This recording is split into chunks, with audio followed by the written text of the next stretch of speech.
Please. Adil, आप अपना point add कीजिएगा जिस तरह से बतूल भी गुफ्तगू कर रही हैं, और हम बार बार इस हवाले से गुफ्तगू करते आ रहे हैं। एक तो वो वक्त जिसको हम सेलिब्रेट कर रहे हैं, लेकिन उसके बाद जब पाकिस्तान के लिए दरवाजे खुले हैं, जिस तरह से पाकिस्तान को वार्म वेलकम किया जा रहा है, ओपन हार्टली वेलकम किया जा रहा है, वो इस वक्त पूरी दुनिया देख रही है। और अब यही कहा जा रहा है कि एक पैराडाइम शिफ्ट आ सकता है जो कि बहुत जल्द हमें देखने को मिलेगा। खासतौर पर अगर हम इस खत्ते की बात करें तो पाकिस्तान रूल करता हुआ हमें नजर आएगा। और अभी से भी हम देख रहे हैं कि बड़े सारे ममालिक हैं जो कभी पाकिस्तान को पूछा नहीं करते थे, पाकिस्तान किसी लिस्ट में नहीं होता था, आज पाकिस्तान की हाँ में हाँ मिलाते हुए नजर आते हैं। न सिर्फ ये बल्कि पाकिस्तान के साथ मशवरे लिए जा रहे हैं। इस तरह से पाकिस्तान ने अपना एकदम से जो शिफ्ट है उसको किया है पावर को। सो ओवरऑल अगर हम देखें तो इस वक्त पाकिस्तान बहुत ज़बरदस्त स्टैंड कर रहा है। प्लस ये कि वो लास्ट टाइम वाली अगर हम मोमेंट को याद करें तो फिर तो ज़ाहिर है हम ओवरऑल जश्न मना ही रहे हैं। हाँ बिल्कुल, देखें जब पाकिस्तान इस सिचुएशन में गया तो पाकिस्तान तो देखें वॉर को अवॉइड करना चाहता था। पाकिस्तान ने इसको अवॉइड किया और काफ़ी सालों से इंडिया की ये कोशिश थी कि पाकिस्तान को ऑन एंड ऑफ वो किसी न किसी फ्रंट पे इंगेज रखता है। ऑपरेशन स्विफ्ट रिटॉर्ट भी उसकी एक रिफ्लेक्शन थी, जो हमने देखा जिस तरह इंडिया ने बालाकोट पे अटैक किया, फिर पाकिस्तान को जो है वो रिस्पॉन्ड करना पड़ा। और उसके बाद पहलगाम वाक़े के बाद से लेकर सीज़ फायर तक जो कुछ हुआ, रेस्ट इज़ द हिस्ट्री।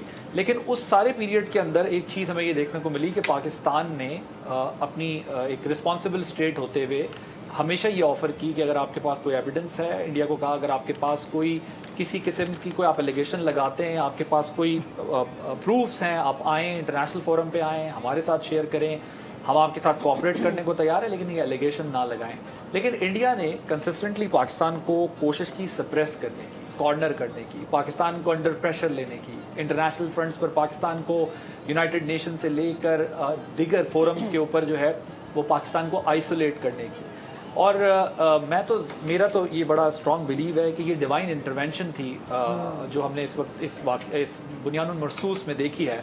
वो डिवाइन इंटरवेंशन इस तरह थी कि जब पाकिस्तान जंग नहीं लड़ना चाहता था, पाकिस्तान ज़ाहिर अपनी इकनॉमिक कंडीशन को भी देखता है, वो रीजन में भी एक रिस्पॉन्सिबल स्टेट के तौर पे कोशिश करता है कि हम पीस लविंग कंट्री हैं तो हमें जंग ना करनी पड़े, हम जंग में ना जाए। और हम किस तरह जंग में जाते हैं आप बताएं।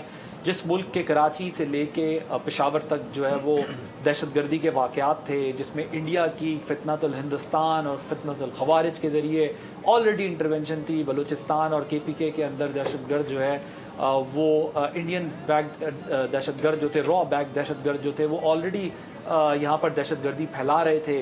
पाकिस्तान की arm forces, civil arm forces सब लड़ रही थी, पाकिस्तान की आवाम लड़ रही थी, नुकसान उठा रही थी। तो हम ऐसे मौके पे क्यों चाहेंगे कि हम अपने से 10 गुना बड़ी फोर्स से इकनॉमिकली भी और डिफेंस के एस्पेक्ट से भी, आप देखें ना $90 बिलियन पर, $85 बिलियन पर उनका डिफेंस बजट स्टैंड करता है। ऐसी कंट्री से हम क्यों लड़ना चाहिए? ऐसा नहीं कि हमें कोई खौफ था, तैयार थे हमारे वक्त, लेकिन हम एक जिम्मेदार रियासत के तौर पर, हम दोनों न्यूक्लियर स्टेट्स हैं, दोनों कंट्रीज इस किस्म की वॉर अफोर्ड नहीं कर सकते थे। तो पाकिस्तान तो ये कर रहा था, लेकिन इंडिया का इसरार इसलिए था कि उसका ये ख्याल था कि शायद पाकिस्तान की इकॉनमी स्ट्रगल कर रही है। सब्सक्राइब करें और बेल दबाएं ताकि कोई खबर रह न जाए।